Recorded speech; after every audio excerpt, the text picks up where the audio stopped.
Good morning. Thank you for being here today. I have a very intriguing topic I want to speak about. Intriguing because this word I actually never knew existed before, and it literally jumped out of a Google search one day, a couple weeks ago. The word is Sankalpa. I don't know if you guys are familiar with it. So Sankalpa speaks to the commitment, the dedication, and the vow that comes together through the mind, the heart, and the will. And I thought, oh, how perfect. How perfect, because it's such a tool that we use on this path. And when we focus on the chakras, we focus on the 3 chakras, the power, the heart, and the third eye. And I thought this was such a beautiful way to kind of speak to that unification, that connection, where we can direct that towards something that we wish, that we want in this life. And that looks like a vow, essentially, and the agreements that we make. And of course, as we first start on this path, what's interesting is, at least for me, the motivation behind the practice and kind of bring together the mind, the heart, and the will was really just to be able to help me find a way out, right? A way out of this world and this suffering. And it's necessary maybe in the beginning when we start this practice, because there's just so much. And the way out gives us this space and place to be able to work on ourselves a little bit. Work on ourselves in the way that we start to strengthen and shore up aspects of ourselves that can help us come back into the world stronger. And we continue to kind of go back into the way out, if you will, to stabilize and strengthen that structure energetically and physically in our lives. But there's a catch. And I feel like maybe just recently I've come to recognize this catch, which is the way out is actually the way back in. It's not the way out is the escapism. It's not the, I'm going to go sit and meditate on a high mountaintop in the Himalayas to leave and never come back.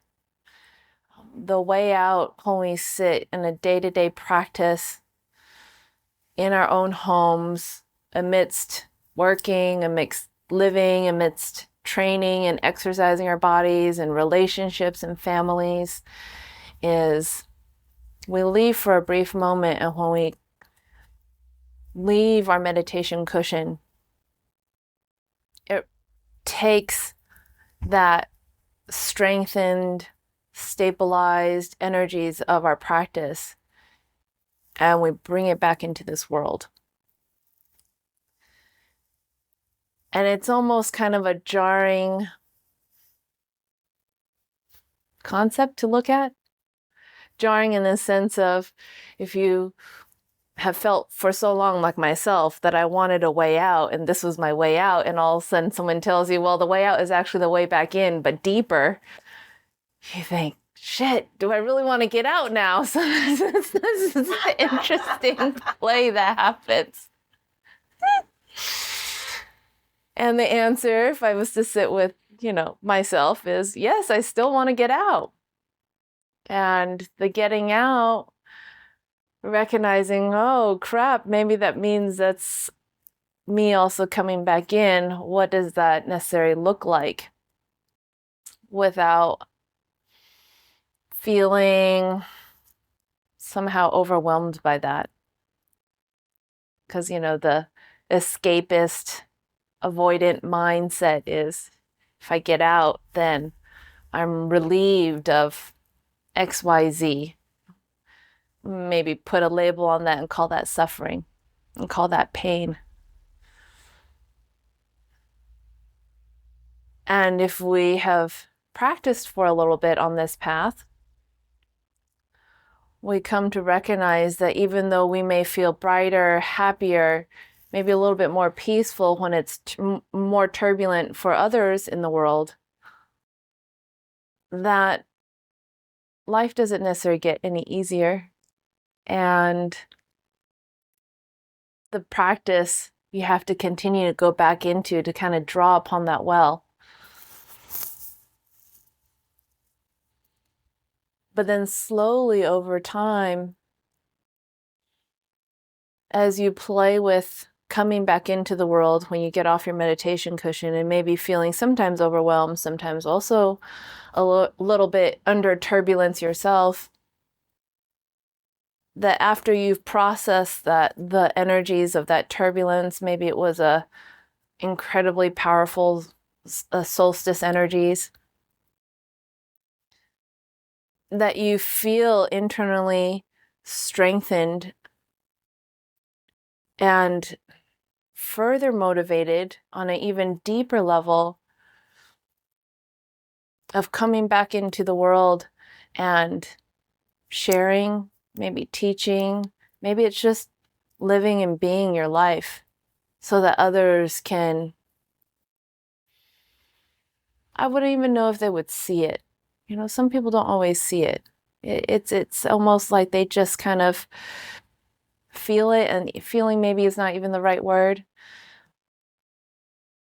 I think of like the elements of the sun or a breeze. When you're really in a hot desert, sweltering heat, and you feel like the slightest cool breeze, it's soothing, you know, and it's refreshing. And that's what our going back into the world can maybe feel like for other people. And if it benefits them even further, where they, you know, are inspired to learn the practice and sit on a cushion themselves, even better. But we recognize from a deeper level of purpose that that body, the mind, the heart, and the will, that kind of is fused together in that unified Sankalpa, really speaks to this greater work of how I see it, like Dharma, you know, the sharing of and the spreading of the Dharma. But we don't necessarily get to that place of that deeper calling and motivation until after we've had the initial escapism experience first. Because for myself, you know, you escape enough times in that state of escaping. It's not as fulfilling, it's not as deep, it's not as vivid as you feel like it should have been. You know, like people who go on vacations and they like chalk it up with a whole bunch of expectations and they go on the vacation. It's like, come back home and they're like, oh, I kind of like being home. There's that kind of a sense, if you guys can grasp what I'm trying to. Yeah, it happened. It happened. I did that. Okay, what's next? Like there's it's still some unsatiable, insatiated sense within yourself. When we can even begin to recognize the preciousness of living a life in this time, and we dive into our work and our life with this practice that we've strengthened and stabilized, there's beauty that can come from that. There's miracles. And the beauty and the miracles and the joy and all those good things happen in such a vivid and vibrant way I want to tear up as I talk about that because it's so encompassing and deeply satisfying.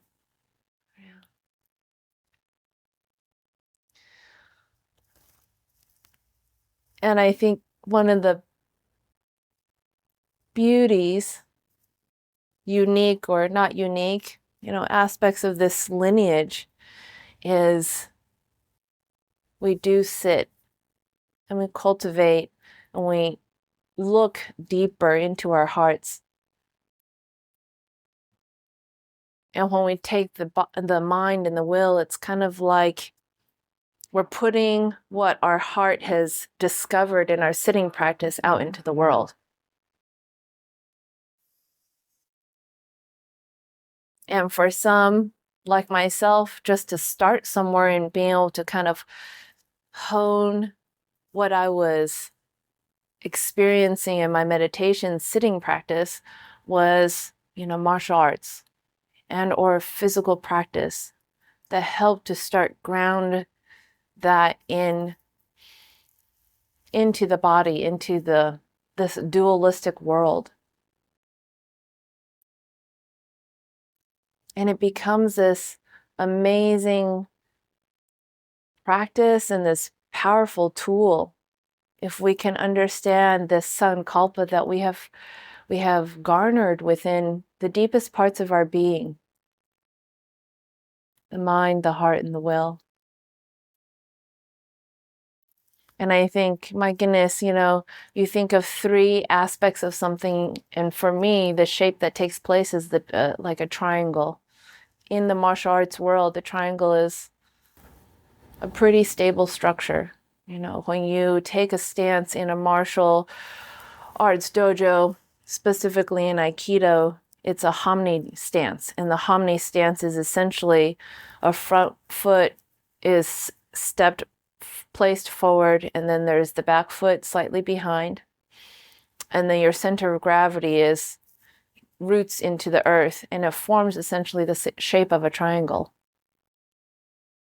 And that's your basis of where you start any technique, or essentially engage from that place, engage at an attack as well.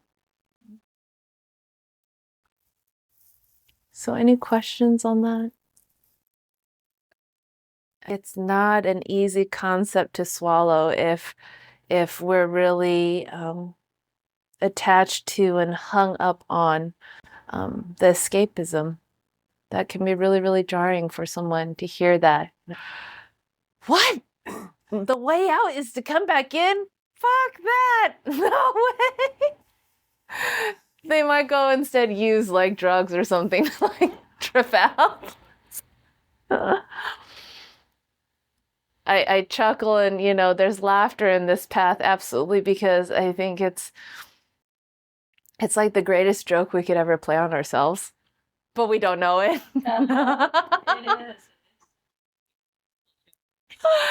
And it's not funny to us if we're in it, right? But afterwards, hindsight 2020, it's like, oh my gosh, it's so funny. It's ridiculous. If you have a good sense of balance, absolutely, it can be funny too. I mean, that's ideal. That's ideal. Like, biggest disappointment. Wow. Yeah.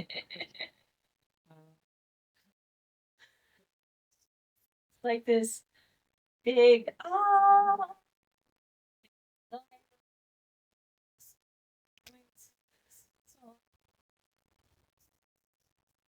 Yes.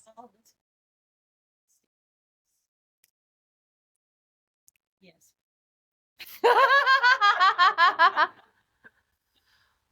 Right. And I'm very much coming to that sense of that, instead of those kind of childhood tendencies or childish tendencies that I had and maybe still also have of, oh, I don't want to wake up early in the morning. I want to sleep in, because in my mind, that's the storyline of what's enjoyable to me. And then when we go on American Buddhist Society retreat weekend, which is jam-packed with events from, oh gosh, maybe when it felt like it started at 6 o'clock in the morning. I know it didn't, but it felt like that. Maybe 9, 8. 8. So, Okay. which meant we had to get up Practice and stuff. at 8. Yeah. Did a little early to go take a nap. And sure, there was the breaks to kind of change and come back for dinner and stuff, but yeah, the evening time went just like as long. And that really helped kind of break up some of those childish thought processes or attachments around, oh, I really need to sleep in to kind of enjoy life. And though we really worked hard and we were up early, everything was so vivid and full and delightful and joyful because it was so steeped in our commitment and our dedication and the vow that we made. It was blissful in itself. Blissful waking up at 6 o'clock in the morning and not sleeping very well the night before because you're in a different bed, and on and on and on. Busy at night. Yes, they're very busy at night. More committees forming, taking notes, da da da da da. Oh my gosh, people.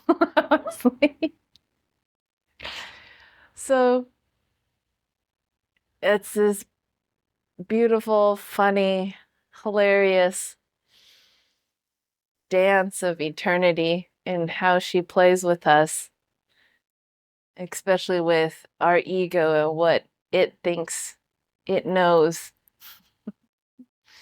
and the story that it projects into our life. So, if you guys feel ready, I would love to do a meditation. And this meditation is a little bit different, something that kind of came with this whole class topic today. And still focusing on our 3 chakras, navel, heart, third eye. But I'd like you to try visualization with it. Visualization that kind of came to me through this understanding of Sankalpa. And the visualization essentially is starting at your power chakra.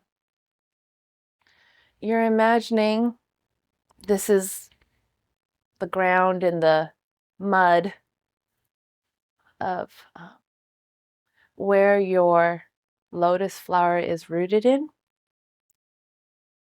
Good, bad, indifferent, that makes the ground fertile and nutrient filled.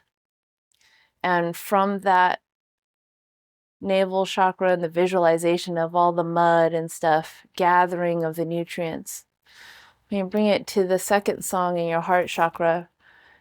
Maybe try imagining a lotus flower blossoming open and blooming open.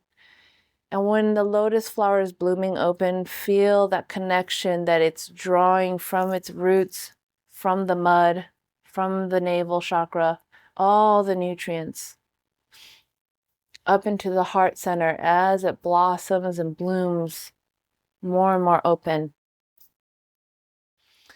And then from there, moving into the third eye, visualization is of the sun, as bright as the sun. And feel like that sun nourishes and also offers nutrients back to the lotus flower. And they essentially are in relation to each other. They feed each other. That photosynthesis happening. The sun provides the sunlight to the flower, and the flower blooms even more. So let's try that.